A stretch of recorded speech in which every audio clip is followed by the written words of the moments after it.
Thanks, Jenna. Yahim Ostertag joining us now. Good morning. Good morning. You're about to take off. So you just arrived in Winnipeg. You're on your way across Canada and you're leaving right after this. I will go northwest towards Edmonton, Prince George, Prince Rupert and Vancouver. Okay, well we don't want to stop you before taking off, but we do want to find out about what exactly you're doing. It's called the Change the Cycle Tour. So tell us a little bit about what your goal is here. Yeah, it's basically to raise awareness on violence against women, to end violence against women, and I believe very strongly that men have to engage in this because it's a men's issue, it's not a women's issue, and men need to become active to end violence, and I want to engage other men and ask them to change the cycle and end violence against women. Why was this important for you to take on? Well, I work for the men's program in Owen Sound, Ontario since 23 years.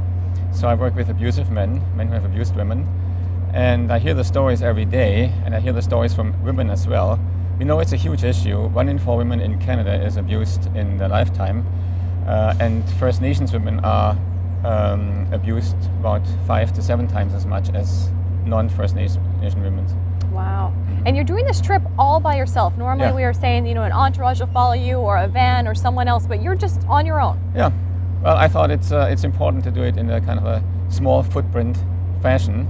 I'm also an environmentalist, and it's easier to get to know people, to talk to people on the ground. I meet people in coffee shops and I talk to them about the issue. Well, and that's a big part of it too. You said you really want to connect with communities across the country. Yes.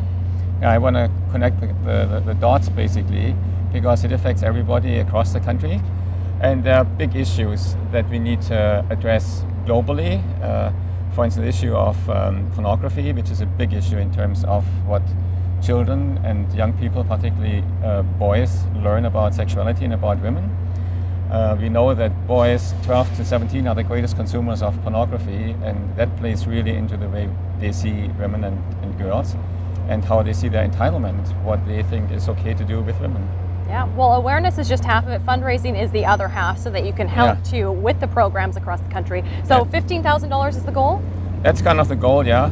Our program is, like all these programs, underfunded. The governments are struggling funding these programs, and particularly we need prevention programs. There's no public funding so far to do prevention on domestic violence and violence against women. Well, you're doing most of the journey yourself, but once you get to BC, you're going to have a special person joining you, your daughter. Yeah, it's very exciting that my daughter, she lives in Prince George. She's doing her PhD there. And she encouraged me actually to take that route, Highway 16. The Highway of Tears. She's very aware of it. She's a social activist there. And her name is Sonia Ostertag.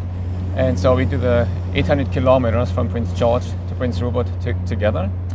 And she knows lots of the communities there. And so we get really connected and talk to people all over. Well, all the best with your journey. You're doing fantastic work. This is all you have. This is everything he's taking on the road with him. Yeah. And first, the map. That's my map. And this is my tent for tonight, probably. Wow. Yeah. Well, this will help you get out of the city. We don't want to keep you. All the best. And for all the information on how you can donate to change the cycle, we have the links up on breakfasttelevision.ca. We're taking a quick break here on BT. Stay with us.